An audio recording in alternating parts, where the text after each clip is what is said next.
우리가 인생을 살다 보면은 아픔을 많이 겪죠. 우리가 세상 살면서 어떻게 좋은 일만 그렇게 겪으면서 살 수 있겠어요? 살다 보면 우리가 다 아픔을 겪어요.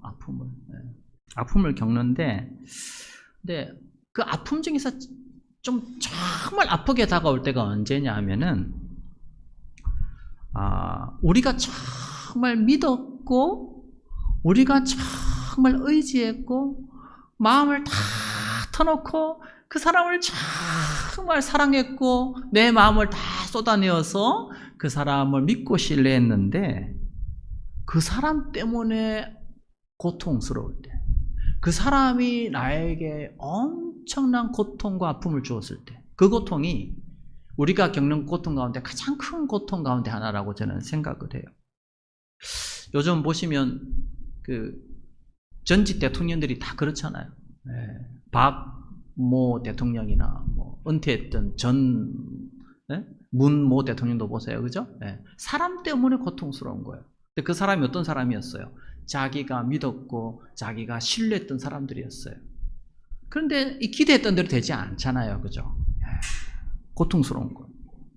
그런데 믿지 않는 사람의 그 삶 속에서도 그런 일이 일어나지만, 하나님을 믿는다고 하는 사람들의 관계 속에서 이런 일이 벌어질 때는 너무나도 고통스러운 거예요. 안 믿는다고 하면 또 그럴 수 있겠지만, 믿는다고 하는 사람이 그런 고통을 우리에게 주었을 때, 누구를 전적으로 믿고 의지했는데 내가 믿었던 그 사람이 빗수로 나에게 엄청난 아픔과 고통을 우리에게 주었을 때, 특히 하나님을 믿는 백성들에게 있어서는 이 고통은 너무나도 큰 고통이라고 할 수 있어요. 자, 그런데 우리는 그 고통이 왔을 때 같이 믿는 사람들 가운데에서도 서로 고통을 받고 아픔을 받고 또 공격을 당하고 뭐 그럴 때가 있어요. 내 마음을 너무나도 아프게 하는 사람이 있을 수 있단 말이죠. 그런데 그 이유가 무엇일까? 여러 가지 이유가 있습니다. 여러 가지 이유가 있는데, 그 이유 중에 하나는 무엇이냐면, 하나님보다 그 사람을 더 믿고 신뢰했을 때 이런 일이 생길 수도 있다는 거예요. 모든 게 다 그런 건 아니지만, 욥처럼 정말 잘못한 일이 없지만 어려움이 생길 때도 있어요. 그런데 어떤 경우는 내가 그 사람을 믿었는데, 내가 그 사람을 신뢰했는데, 내가 그 사람에게 온 마음을 다 쏟았는데 오히려 그 사람이 나에게 너무나도 큰 아픔을 가져다 주었을 때, 그 이유 중에 하나는 하나님보다 그 사람을 더 믿고 신뢰했기 때문에 그런 일이 일어날 수 있다는 거예요. 이런 실패의 모습, 이런 실패의 이야기를 잘 소개하고 있는 성경책이 바로 구약의 이사야서예요. 제가 이사야서 전공이기 때문에 우리 학생들에게 이제 이사야서를 이렇게 설명을 합니다. 자, 그러면 시간이 없어서 이사야서를 이렇게 설명을 다 해드릴 수는 없고, 여러분들이 이사야서가 이제 66장으로 되어 있는데 이제 그거 설명 다 하기는 어렵고요. 어렵고. 그 핵심적인 내용을 좀 설명하면, 이사야서는 예언으로 쭉 되어 있는데, 예언이죠, 예언. 이사야 예언이 이렇게 쭉 소개되어 있는데, 그 이사야서 중앙에 예언이 아니고 이야기로 되어 있는 그 장이 있어요. 이야기. 그걸 내러티브라 그래요. 그게 대표적으로 7장하고 8장, 그리고 36에서 39장은 예언으로 되어 있지 않고 이야기로 되어 있어요. 이야기. 그 왜 이야기로 되어 있을까요? 그 두 이야기가 이사야 전체를 이해하는데 아주 중요하기 때문에 그렇게 넣어놓은 거예요. 그러면 7장에서 8장하고 36에서 39장은 어떤 이야기냐? 두 이야기는 공통점이 많아요. 어떤 점에서 공통점이냐? 두 이야기 다 왕들이 이야기의 중심이에요. 왕. 그래서 7장에서 8장은 아하스라는 왕이 그 이야기의 중심을 이루고 있고 36에서 39장은 히스기야라는 왕이 이야기의 중심을 이루고 있어요. 어렵지 않죠? 예. 제가 신학대학원에서 가르칠 때에 학생들이 어렵다고 하지는 않습니다. 제 강의를. 예. 깊이는 모르겠지만은 쉽다고 합니다. 왜? 예. 저는 제 수준에 맞춰서 강의를 해요. 저는 어려우면 이해를 저도 힘들어해요. 그래서 제가 우리 학생들에게 쉽게 하려고 노력합니다. 7장에서 8장은 아하스라는 왕이 등장하고 36에서 39장은 히스기야라는 왕이 등장하는데 왜 이 두 왕을 이 예언의 책에 소개하고 있을까요? 이 두 왕이 동일하게 실패의 전철을 밟기 때문이에요. 그런데 아하스와 이 히스기야는 똑같은 실패를 경험합니다. 그러면 그들이 겪는 실패가 뭔가 제가 잠시 소개해 드릴게요. 아하스 왕은 왕이 되었어요. 근데 그때 북이스라엘과 아람이 연합군을 결성해서 남유다 아하스에게 쳐들어왔습니다. 그러니 이 아하스가 이제 북이스라엘과 아람과 맞서야 되는데 너무 절망적인 거예요. 힘들고 어려울 때 우리는 어떻게 해야 됩니까? 하나님께 의지하고 하나님께 기도하고 하나님이 이 상황에서 어떻게 이런 어려움을 극복하게 하실지 하나님께 물어야 되는데 아하스는 그런 믿음이 없었어요. 아하스에게 당장 눈에 들어오는 돌파구로 아하스가 생각했던 것은 뭐냐면 바로 눈에 보이지 아니하는 하나님보다 눈에 보이는 힘과 권력을 보기 시작했어요. 그럼 그때 제일 믿을 만한 힘과 권력을 가지고 있는 나라가 어떤 나라였을까요? 예, 아스로 시작해요. 아우, 똑똑하시네. 예. 아수르라는 나라가 그 당시 가장 강력한 힘과 권력을 가지고 있는 군사력을 가지고 있는 나라였어요. 그러니 북이스라엘과 아람이 쳐들어올 때 이 아하스가 했던 첫 번째 태도는 뭐냐면 하나님께 기도하고 하나님께 부르짖고 하나님 어떻게 하면 좋겠습니까가 아니라 당장 눈에 보이는 힘과 권력을 가지고 있는 그 아수르를 붙드는 것이 이 문제를 해결할 수 있는 길이라고 생각했던 거예요.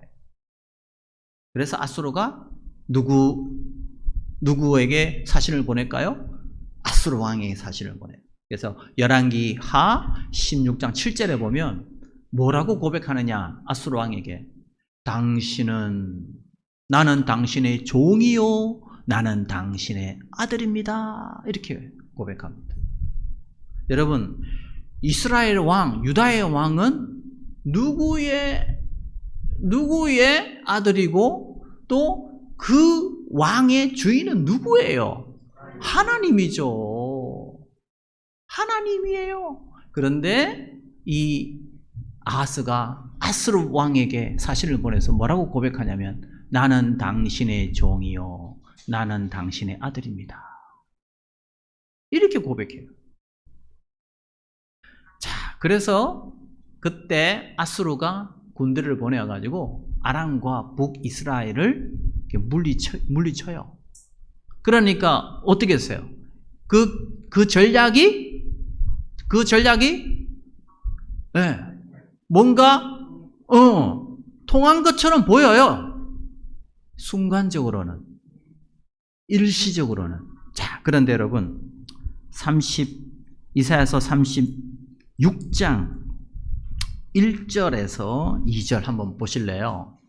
자, 이 아하스 왕의 아들이 누구일까요? 히스기야예요. 그래서 아하스가 이제 왕위에서 물러나고 히스기야가 왕이 되었을 때 어떤 일이 벌어졌는가? 그렇죠? 한번 36장 1절만 읽어봅시다. 36장 1절만 시작. 히스기야 왕 14년에 아수르 왕 사네립이 올라와서 유다의 모든 견고한 성을 쳐서 취하니라. 어떤 일이 벌어졌어요? 그 믿었던 아수르, 그죠? 아스가 절대적으로 신뢰했던 그 아수르가 결국 어떻게 됐어요? 처음엔 좀 도와주는 척 하다가 나중에는 어떻게 됐어요? 아예 유다 땅을 침략을 해버렸어요. 그런데 어느 정도 침략을 했어요? 그 예루살렘 성을 제외한 모든 지역을 다 점령시켜버렸어요. 여러분, 이건 무엇을 의미합니까? 하나님 대신에 다른 그 무엇을 믿고 신뢰하면 잠시는 그게 큰 도움이 될 수 있을지 모르겠지만 나중에는 어떻게 돼요? 궁극적으로는 더 큰 고통과 더 큰 아픔과 더 큰 재난으로 다가온다는 사실을 보여주고 있는 거예요.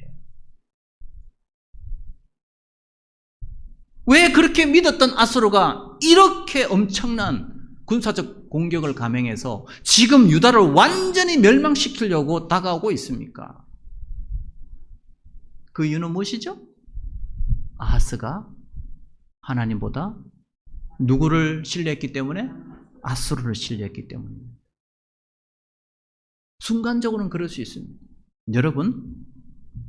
여러분의 하나님 외에 다른 그 무엇이 여러분 하나님보다 더 사랑과 신뢰의 대상이 되면 나중엔 그것이 큰 아픔으로 다가올 수 있어요. 그 대상이 여러분의 남편일 수 있고 여러분의 아내일 수 있고 여러분의 자식일 수도 있습니다. 오해하지 마세요. 아내를 사랑하지 말라는 게 아니에요. 남편을 사랑하지 말라는 게 아니에요. 자식을 아끼지 말라는 것이 아니에요. 여러분, 아내를 사랑하더라도 어떻게 사랑해야 될까요? 하나님이 원하는 방식으로 사랑해야 되는 거예요. 여러분, 남편, 아내 어떻게 서로 사랑해야 돼요? 하나님의 방식으로 사랑해야 돼요. 그렇게 되지 아니하면 어떻게 될까요? 그 사랑이 파국으로 가게 돼요. 상처로 가게 돼요. 고통으로 가게 돼요. 여러분, 자식을 키울 때 우리가 어떻게 키워야 될까요? 저도 지금 자식 키우고 있어요. 말 안 들어요. 문도 열지 않아요. 사춘기거든요. 어떻게 키워야 될까요? 내 방식으로, 내 뜻대로, 내가 하고 싶은 대로 그렇게 키울 수가 없어요. 내가 이루지 못한 모든 그 꿈을 이 자녀가 성취해 주기를 바라는 마음으로 내 모든 에너지와 내 모든 것을 다 그 아이에게 쏟아내더라도 결국은 그 결과는 더 큰 고통이 될 수 있어요. 왜요? 하나님의 방식에서 벗어나 있으면 다 그것은 우상이 될 수 있기 때문입니다. 이 아하스에게 있어서 아수르는 무엇이었습니까? 우상이었습니다. 내 인생을 해결해 줄 수 있는 유일한 해결책, 그것은 바로 아수르의 군사력, 아수르의 힘이었던 거예요. 그래서 망합니다. 여기 뭐 결혼하신 분도 있겠지만 혹시 결혼 안 하신 분이 있으면은 속으면 안 돼요. 특히 뭐 청년들, 난 널 위해서 목숨을 바칠 수 있어. 뭘 바쳐요? 믿으면 안 돼요, 그거. 달콤하거든요. 믿으면 안 돼요. 속으면 안 돼요. 그 사람을 신뢰하면 안 된다니까. 하나님의 말씀에 따라서 사랑해야 되는 거예요, 그 사람을. 그리고 나의 어떤 욕구, 나의 생각대로 채워주지 않더라도 하나님의 그 뜻에 따라서 사랑하고 섬기는 거죠. 그래서 나중엔 어떻게 돼요? 그렇게 믿었는데 나중에는 우리 사이 여기까지야 하고 이제 서로 가슴 아프면서 미워하고 증오하면서 살아가는 거예요. 자, 그러면 여러분 이제 이 아수르라는 나라가 와서 유다를 다 멸망시키려고 하잖아요. 근데 히스기야가 어떻게 해요? 히스기야가 아하스와는 다른 선택을 해요. 히스기야는 어떻게 하냐? 아하스는 기도하고 하나님께 아뢰지 않았는데, 아하스는 그렇게 안 하는데 히스기야는 무릎을 꿇고 하나님께 기도해요. 이런 점에서 히스기야는 아하스와는 좀 신앙적으로는 훨씬 차이가 있다, 이렇게 볼 수 있어요.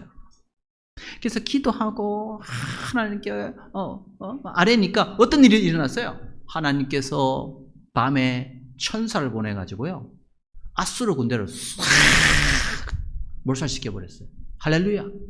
네.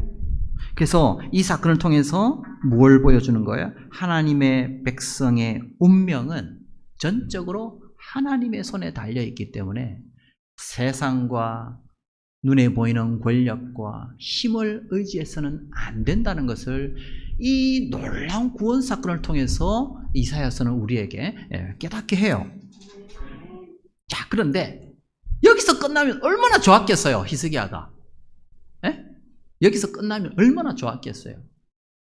히스기야가 갑자기 이 병에 걸려서 죽게 되었는데, 그런데 하나님께서 기도하는 히스기야를 살려주셔서 다시 또 치유해 주시죠.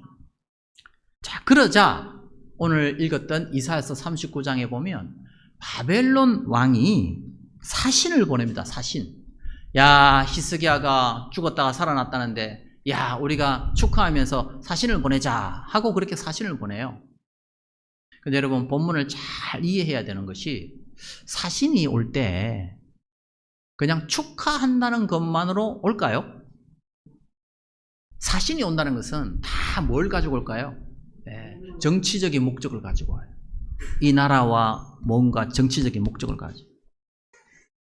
그때 당시에 아수르 나라가 굉장히 힘을 가지고 있으니까 이 바벨론이라는 나라가 이제 신흥 강국인데, 저 아수르를 맞서서 대적하려면 유다라는 나라에 힘이 필요했던 거예요.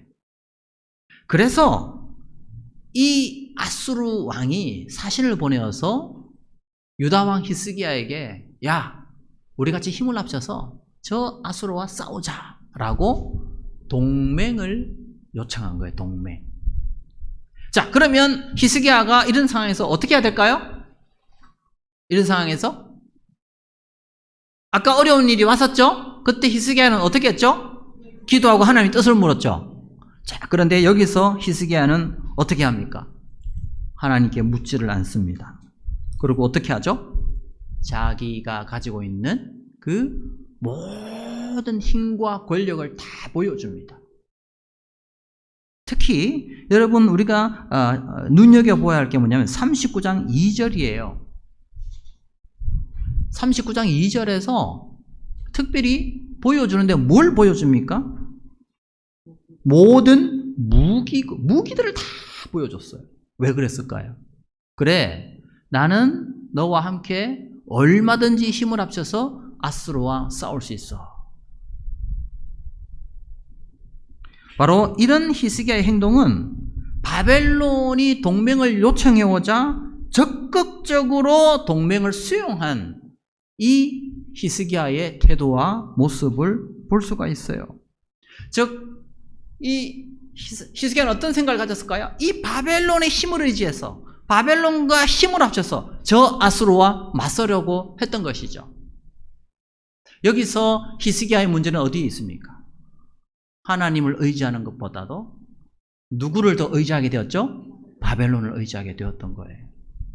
자, 이렇게 바벨론을 의지하게 되자 어떤 일이 벌어지게 됩니까? 그게 바로 오늘 이사야서 39장 6절 7절이에요. 같이 한번 읽어보겠습니다. 시작. 보라, 날이 이르니 내 집에 있는 모든 소유와 내 조상들이 오늘까지 쌓아둔 것이 모두 바벨론으로 옮기바 되고 남을 것이 없으리라. 여호와의 말이니라. 또 내게서 태어날 자손 중에서 몇이 사로잡혀 바벨론 왕궁의 환관이 되리라 하셨다니이다. 어떻게 됐나요, 여러분? 나중에 어떻게 이사야가 등장합니다. 그래서 선포합니다. 이제 당신 죽고 난 다음에 어떤 일이 일어난 줄 아십니까? 당신이 지금 어떤 일을 벌인 줄 아십니까? 결국 이 나라는 바벨론에 의해서 멸망당할 것이고 당신의 후손들은 그 바벨론의 포로로 잡혀가게 될 것입니다. 라고 지금 예언하고 있는 것입니다. 이게 뭘 의미합니까? 이 바벨론이 어떤 바벨론이었어요? 히스기야가 의지했던 바벨론. 히스기야가 그 바벨론의 힘으로 뭔가를 하려고 했던 그 대상이었어요. 맞죠? 그런데 어떻게 돼요? 그 믿었던 바벨론이 결국 유다에게 가장 큰, 가장 무서운 재난과 멸망을 가져다 줄 것이라고 지금 이사야가 예언하고 있는 것입니다. 사랑하는 우리 교회 성도 여러분, 우리는 믿음 생활 하다 보면 교회뿐만 아니고 또 세상에서의 우리의 삶 속에서도 늘 우리가 믿고 싶고 우리가 붙들고 싶고 우리가 신뢰하고 싶고 뭔가 내 마음을 다 쏟고 싶은 그런 대상이 있습니다. 그러다가 나중에 어떤 일이 일어날까요? 하나님보다 그 사람을 더 신뢰하고 더 사랑하고 그래서 내 인생의 많은 에너지와 모든 재력과 나의 마음의 사랑을 다 그 대상에게 쏟아부어서 나중에는 결국 그 사람으로부터 엄청난 고통과 아픔을 겪게 되는 비극을 우리는 겪게 되기도 합니다. 프랑스의 아주 유명한 작가였던 알베르트 까뮈라는 사람이 있어요. 이 사람이 썼던 그 단편 가운데 오해라는 단편이 있습니다. 오해. 이 작품에 보면 이 오빠와 여동생 그리고 어머니 이렇게 가족이 나옵니다. 가난해요. 너무너무 가난해요. 그래서 그 아들 장남인 오빠가 장이라고 하는데 너무 가족이 가난하니까 아주 어린 나이에 돈을 벌러 가야 되겠다 하고 집을 나가서 먼 타국으로 돈을 벌러 일찍 떠납니다. 그래서 이제 여동생 이 마르타와 어머니는 돈을 벌기 위해서 자그마한 방 하나에서 여인숙을 하게 됩니다. 여인숙을. 근데 너무 가난하니까 나중에는 어떤 생각을 하느냐. 그 여인숙에 오는 사람들에게 마취제를 먹여서 그래서 그 사람들의 돈을 취하고 그리고 이 마취제를 먹인 이 사람들은 그냥 강으로 던져버립니다. 그렇게 이제 돈을 벌기 시작합니다. 근데 어느 날 이 오빠 장이 이제 돈을 좀 벌어서 드디어 집으로 오게 된 거예요. 근데 세월이 너무 많이 지나서 장성한 그 오빠와 아들의 얼굴을 잘 알아볼 수 없었습니다. 그래서 이 장이 도착해서 이제 말을 하기 전에 그래도 준비를 좀 하려고 그 집에 도착했는데 그 아들이 자기의 아들인지를 모르고 그 오빠가 자기의 오빠인지 모르고 마취제를 먼저 먹여요. 그래서 그 오빠를 다시 강으로 던져버립니다. 그리고 그가 가지고 왔던 소지품을 가지고 확인하는데 그가 누구였냐면 바로 어린 시절에 떠났던 그의 오빠였다는 사실을 알게 돼요. 그래서 절망하면서 울면서 처절하게 고통을 외치면서 끝나는 그런 소설이거든요. 그러면 여러분 이 소설에서 우리가 뭘 깨달을 수 있을까요? 이 모녀는 돈을 벌기 위해서 그 일을 한 거예요. 더 많은 돈을 벌기 위해서. 그 돈이 그들의 인생을 좀 더 낫게 해줄 것이라고 믿었던 거예요. 나중에 어떻게 됐어요? 그들이 붙들었던 돈, 그들이 더 가지려고 했던 그 돈이 결국 그들이 그토록 기다리고 간절히 오기를 고대했던 오빠와 아들의 죽음을 가져다 주었다는 것입니다. 우리가 하나님 외에 다른 그 무엇을 사랑하게 되면 처음에는 그것이 굉장히 우리에게 큰 기쁨과 도움이 될 거라고 생각해요. 그러나 나중에는 어떻게 될까요?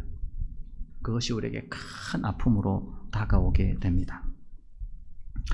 자, 그런데 여기서 아하스와 이 히스기야의 이 실패한 모습을 왜 이사야는 우리에게 보여주는 것일까요? 성경에 보면 이런 실패한 사람들의 이야기들이 쭉 나열되고 있거든요. 왜 이런 이야기를 보여주고 있을까요?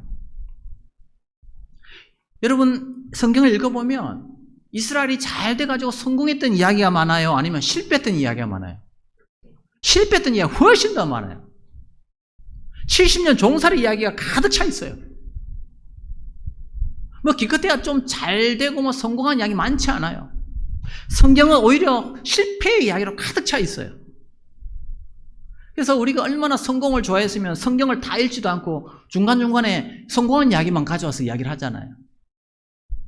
근데 사실 여러분 창세기부터 요한계시록까지 쭉 읽어보세요. 실패한 이야기들이 훨씬 더 많습니다. 왜 그러면 이러한 실패의 이야기, 포로생활 이야기, 이런 이야기를 쭉 담고 있을까요?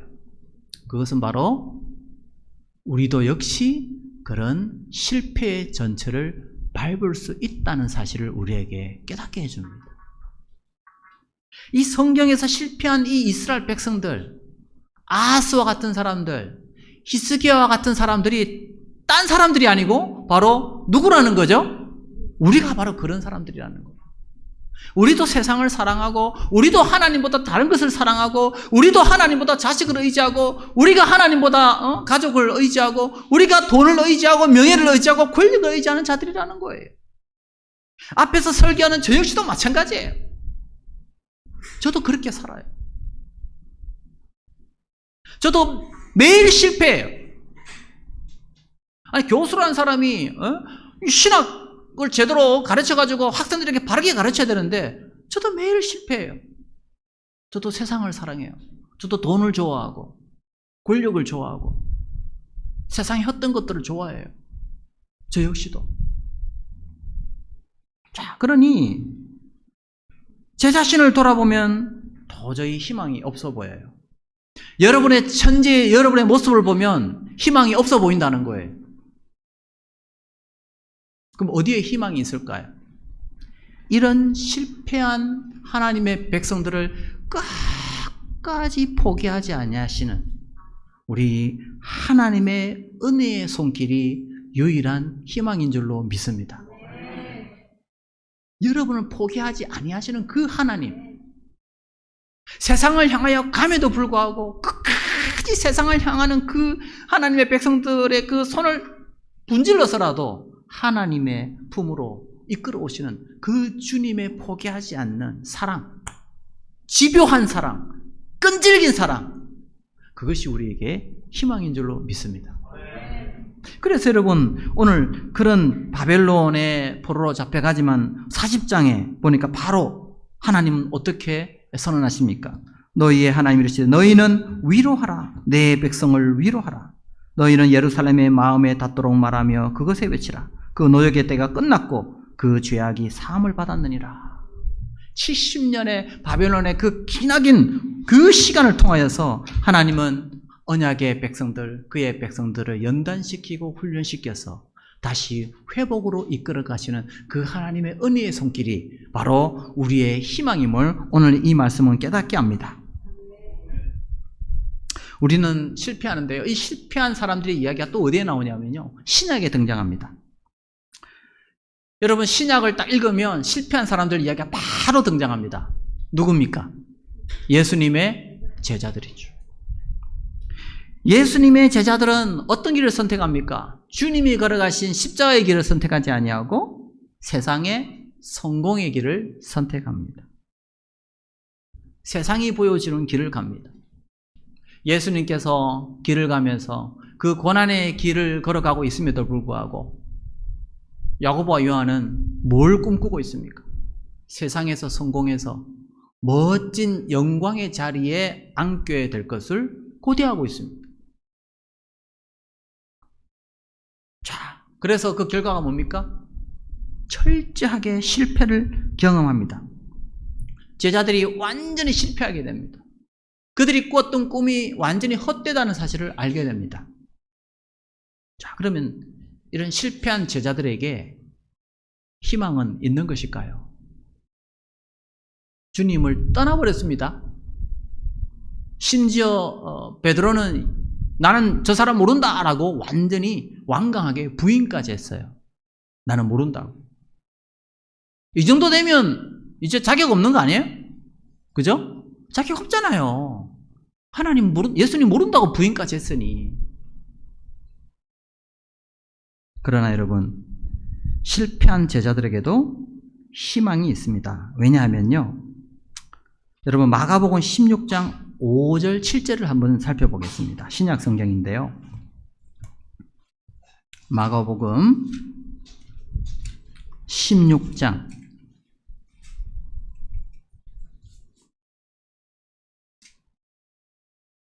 5절에서 7절.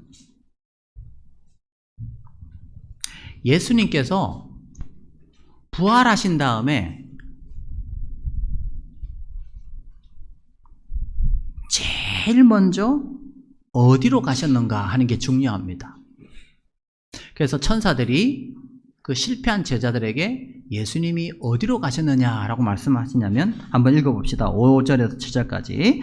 무덤에 들어가서 흰 옷을 입은 한 청년이 우편에 앉은 것을 보고 놀라매 청년이 이르되 놀라지 말라. 너희가 십자가에 못 박히신 나사렛 예수를 찾는구나. 그가 살아나셨고 여기 계시지 아니하니라. 보라, 그를 두었던 곳이니라. 가서 그의 제자들과 베드로에게 이르기를 예수께서 너희보다 먼저 갈릴리로 가시나니 전에 너희에게 말씀하신 대로 너희가 거기서 배우리라 하라 하는지라. 예수님께서 부활하신 예수님이 제일 먼저 가신 곳이 어디라고요? 갈릴리예요. 갈릴리. 아니, 실패한 제자들을 만나셔야 되는데 실패한 제자들을 만나시는 것보다 제일 먼저 하신 일이 뭐예요? 갈릴리로 가셨어요. 자, 그런데 오늘 본문이 뭐라 그러죠? 너희에게 말씀하신 대로라고 그랬어요. 그럼 이건 뭐예요? 이미 내가 죽어서 다시 부활하여서 갈릴리로 갈 거라고 미리 말씀하셨다는 거예요. 제자들은 그걸 전혀 귀담아 듣지 않았어요. 그러면 언제 말씀하셨느냐? 여러분 마가복음 14장 보세요.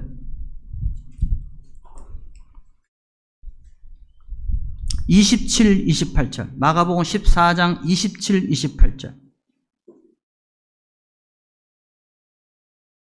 제가 읽어드릴게요. 같이 읽어봅시다. 시작. 예수께서 제자들에게 이르시되 너희가 다 나를 버리리라. 이는 기록된 바 내가 목자를 치리니 양들이 흩어지리라 하였음이니라. 그러나 내가 살아난 후에 너희보다 먼저 갈릴리로 가리라.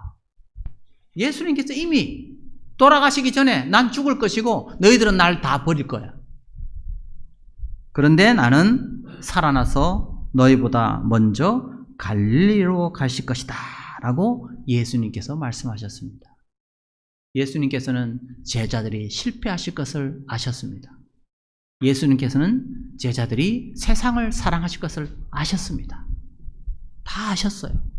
부인할 것까지 다 아셨어요. 베드로가 부인할 거 이미 다 알고 계셨어요. 그분이 고통당하여서 죽으실 것을 다 알고 계셨어요. 그런데 부활하시자마자 예수님은 어디로 가시겠다고 하셨습니까? 갈릴리로 가기로 하셨습니다. 왜 그러면 예수님은 예수님은 갈릴리로 가셨을까요? 제자들이 처음 사명을 받고 주님의 그 부르심에 사명을 시작했던 첫 사역의 시작점이 어디였어요? 갈릴리였던 것입니다. 난 너희들이 실패할 줄 안다. 난 너희들이 또 나를 배반할 줄 안다. 그러나 나는 너희들이 다시 시작하는 그곳에서 기다리겠다. 그래, 실패할 수 있어. 그래, 쓰러질 수 있어. 그래, 넘어질 수 있어. 그러면 다시 시작하자. 괜찮아. 다시 시작하자. 내가 출발점에 기다리고 있을게. 너 다시 시작할 수 있도록 내가 도와줄게.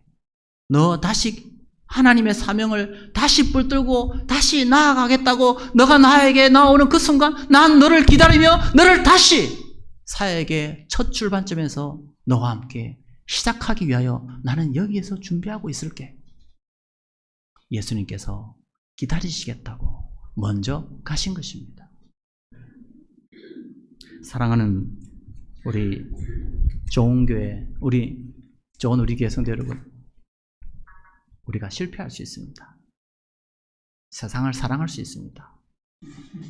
그러나 여러분, 주님은 우리를 버리지 않습니다. 우리가 실패했지만 다시 우리가 주님 기뻐하지 않는 그 일을 우리가 할 수 있지만 그럴 때마다 주님은 다시 오라고, 다시 돌아오라고, 다시 첫 출발점의 그 사역지로 돌아오라고 우리를 부르시고 있습니다.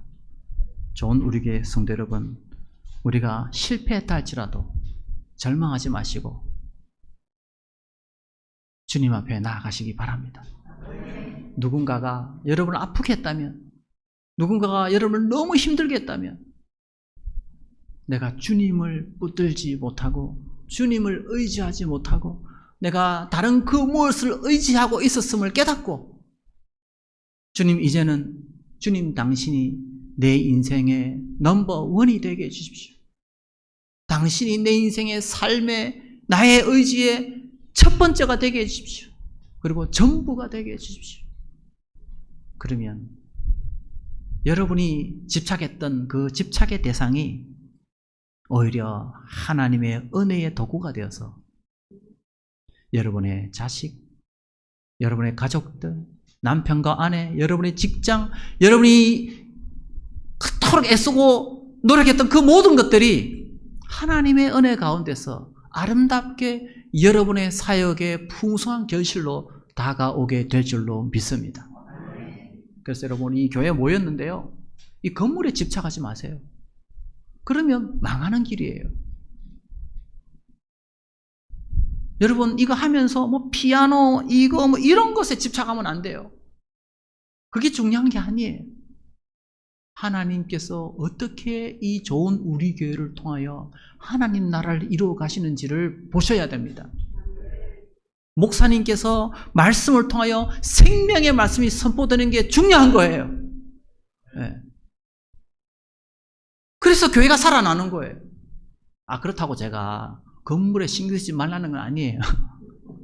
그 말씀 때문에 그 생명의 양식이 바르게 선포되고 서로 사랑하기 위하여 건물이 필요하고, 그래서 이 건물이 아름다워져야 되고, 그래서 이 교회가 점점 아름답게 성장해 가야 되는 줄로 믿습니다. 그런데 바뀌어버려요. 말씀은 없고 사랑도 없는데 교회의 건물만 막 해나가자?